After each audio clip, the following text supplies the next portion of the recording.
जोहार झारखंड। अभी सूचना मिली माननीय मुख्यमंत्री के नेतृत्व में विस्थापन आयोग, पुनर्वास आयोग का गठन हो गया है। इसके लिए सबसे पहले पूरे राज्यवासियों को शुभकामनाएं। विधानसभा मानसून सत्र अभी 3-4 दिन पहले ही समाप्त हुआ है। 28 तारीख को मानसून सत्र के अंतिम दिन गैर सरकारी संकल्प का विषय था, जिसमें मेरा विषय पुनर्वास आयोग और विस्थापन आयोग के गठन की मांग को लेकर था।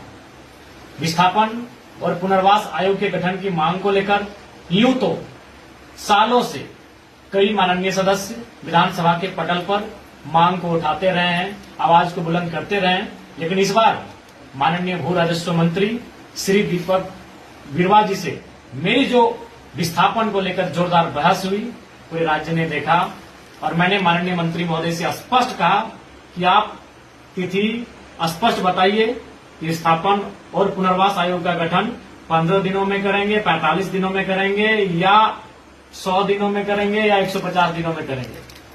तो उस बहस के बाद जो बहस जिसको मैंने पूरी ऊर्जा, आक्रामकता और गर्मजोशी के साथ अपने चिर परिचित अंदाज में रखने का काम किया था, और उस बहस के 5 दिनों के अंदर आज झारखंड कैबिनेट से अंतिम मुहर लगी। जो 25 वर्षों से मांग अधूरी पड़ी थी, विस्थापितों की मांग, विस्थापितों की आवाज, उस दिशा में सरकार ने पहल किया है और इसके लिए मैं माननीय मुख्यमंत्री और माननीय विभागीय मंत्री को भी धन्यवाद देना चाहूंगा। साथ ही पूरे राज्य के जनमानस को शुभकामनाएं कि चलिए अंततः इस राज्य को विस्थापन और पुनर्वास आयोग के गठन का शुभ समाचार मिला। रूट हल्का सा राज्यवासियों को शुभकामनाएं और साथ ही प्रवासी मजदूरों को भी पैकेज दिया गया, विशेष पैकेज दिया गया जो करोड़ों का पैकेज है। इस पर भी मैंने 3 बार विधानसभा में सवाल किया था, बहस किया था। एक बार बजट चर्चा परिचर्चा में, एक बार शून्यकाल के माध्यम से और इस बार के सत्र में ध्यान आकर्षण के माध्यम से मैंने प्रवासी मजदूरों की समस्याओं से हमेशा सरकार को रूबरू करवाया है और उस पर मैं हमेशा अडिग रहा हूं। मैंने हमेशा जोरदार बहस किया है।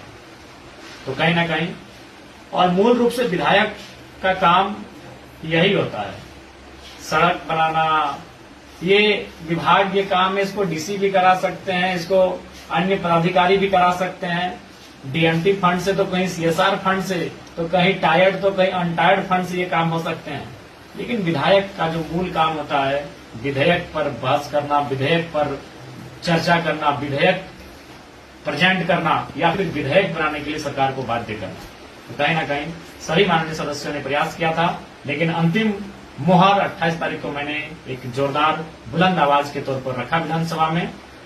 और इस बार का जो बहस था वो विशेष इसलिए था क्योंकि इससे पहले जब विस्थापन पे बहस हुआ है तो माननीय सदस्य को कहीं ना कहीं विभाग के मंत्री संतुष्ट करवा लेते थे, माननीय अध्यक्ष भी बीच में इंटरफेयर करते थे और उनको कहीं ना कहीं संतुष्ट करवा लेते थे। लेकिन इस बार मैं अडिग रहा, मैं जिद्दी बन के रहा कि नहीं माननीय मंत्री महोदय, इस पर किसी प्रकार से अब टाल मटोल नहीं होगा। विस्थापन के नाम पर लोग सिर पे माथे पे गोलियां खा रहे हैं, रोज लोग लाठियां डंडे खा रहे हैं, जेलों में भरे जा रहे हैं। तो इस पर अब कोई समझौता नहीं होगा। आप स्पष्ट कहें विस्थापन नीति कब बनाएंगे। और अंततः जैसा कि समाचार मिल रहा है, विस्थापन आयोग, पुनर्वास आयोग का गठन किया जा चुका है। इसके लिए पुनः राज्यवासियों को शुभकामनाएं।